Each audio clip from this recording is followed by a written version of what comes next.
I've been a fan of the Dolce Gusto coffee making system for quite a time now.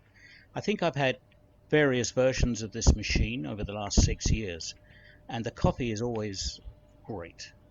But one thing that's been worrying me just lately is the impact that non-reusable coffee pods have on the environment. These things go into the ground in landfills, and I don't think they go away for a very long time. So I was looking for a way to lessen the impact on the environment of my coffee addiction. So I thought I'd test out the refillable Dolce Gusto coffee capsules that I got from Amazon. I'll leave a link to the order in the comments below.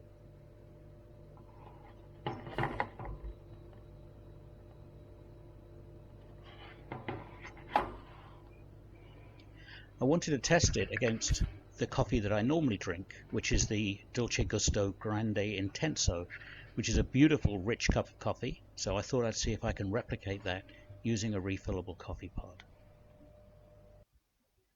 In the box you get 2 refillable coffee pods, a little description of the product in English. The coffee pods themselves are very well made, nicely constructed. They have an aluminum filter built into the bottom and a water dispersal system built into the lid.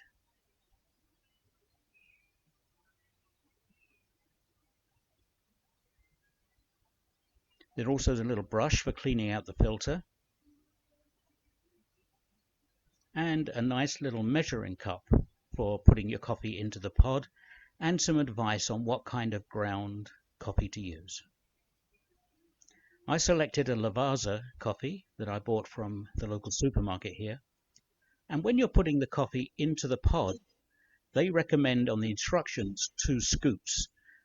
Obviously, this is up to your own individual taste. Some people like a stronger coffee than others. One thing that's important to remember though, I did look at some reviews online and people were saying that the coffee was horrible. Then I found out they were using instant coffee powder. This is for roasted and ground coffee only. And obviously, if you have a roaster nearby, you can select the intensity of the roast, the make of the bean, everything, and devise your own favorite cup of coffee. Once you fill the coffee pod, tamp the coffee down like a barista in your local coffee shop, and then wipe off any surplus coffee that's on the rim or the lip of the coffee pod. This will enable you to make a nice seal when you put the coffee into the machine.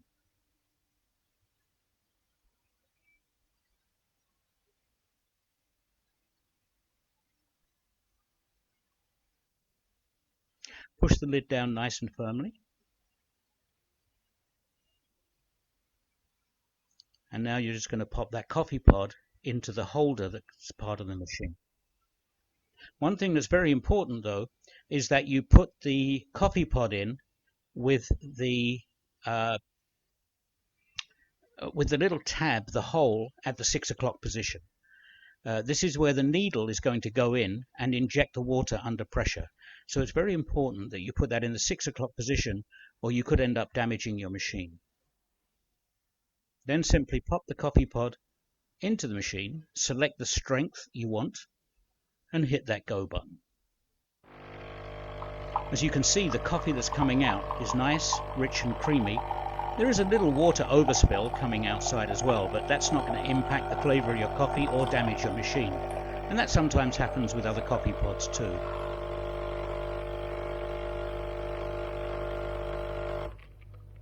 And then obviously once your coffee is finished and the machine tells you it's time, retracts the needle, take out the coffee pod, dispose of the grounds responsibly, and then enjoy that cup of coffee.